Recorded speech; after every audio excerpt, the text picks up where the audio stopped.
When we think of catastrophic system failures, we usually picture massive steel bridges collapsing, modern software bugs wiping out billions of dollars, or complex aerospace algorithms driving rockets into the ground.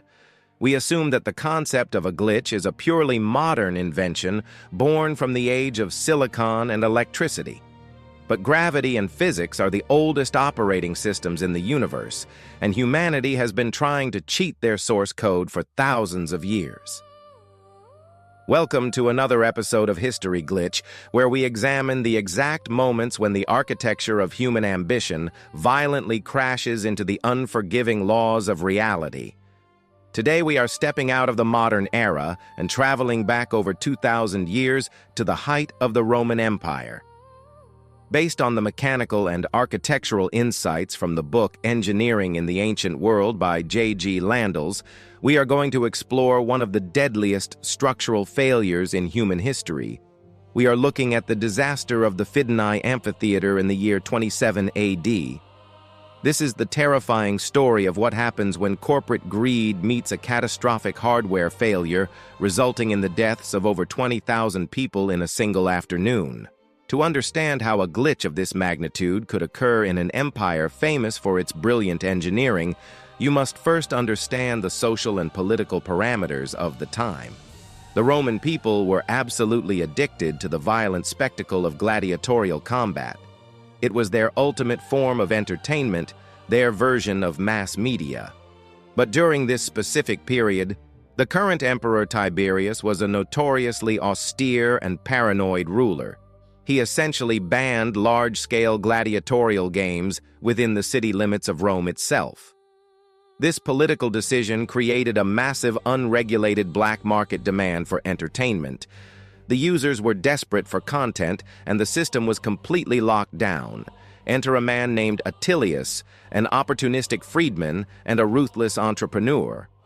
Attilius saw this massive pent-up demand not as a cultural problem but as an unprecedented financial opportunity. He decided to build a massive amphitheater just outside the jurisdiction of Rome in a small town called Fidenae, which was only a short journey up the river Tiber.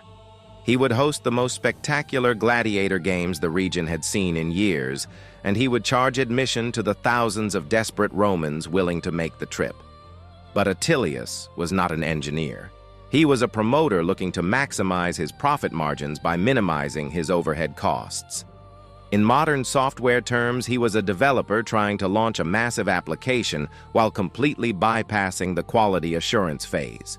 Roman engineering at its core was based on solid stone deep foundations and meticulous mathematical calculations. Roman architects understood that a building holding tens of thousands of moving, cheering people required an incredibly robust physical framework to handle the dynamic shifting loads. But stone is expensive, and carving it takes years. Attilius wanted to launch his project immediately, so he made a fatal architectural decision to build the entire massive structure out of cheap timber. He essentially chose to run a heavy enterprise-level program on incredibly cheap, fragile hardware. The amphitheater he constructed was colossal, capable of holding an estimated 50,000 spectators. But the underlying code, the physical foundation of the structure, was fundamentally corrupted from the very beginning. Landels notes that the Romans knew how to build safe wooden structures, but it required deeply driven piles and complex cross-bracing. Attilius ignored all of these standard safety protocols. He built the massive wooden arena on an unstable floodplain near the river without sinking the foundational supports deep enough into the solid bedrock. He did not use enough cross-bracing to distribute the lateral forces, and he used substandard timber to cut costs. He built a towering monument to his own greed, completely disregarding the physics engine of reality. When the day of the grand opening finally arrived, the marketing campaign had worked flawlessly.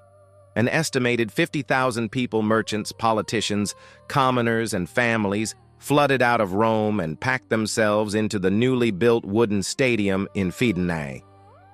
The servers were instantly overloaded, operating at absolute maximum capacity. As the gladiators entered the arena and the games began, 50,000 people started cheering, stomping their feet and shifting their weight in unison. This created a massive, synchronized kinetic shock wave that rippled through the cheap wooden frame. The structure began to emit the terrifying sounds of a system failing. Under extreme stress, the massive wooden beams groaned and splintered under the immense, uncalculated dynamic load. In a properly engineered Roman building, this kinetic energy would have been safely transferred down through the stone foundations into the earth.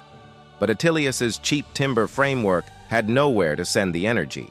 The foundational supports built on soft soil immediately buckled and snapped. Without warning, the entire massive wooden superstructure suffered a total catastrophic failure.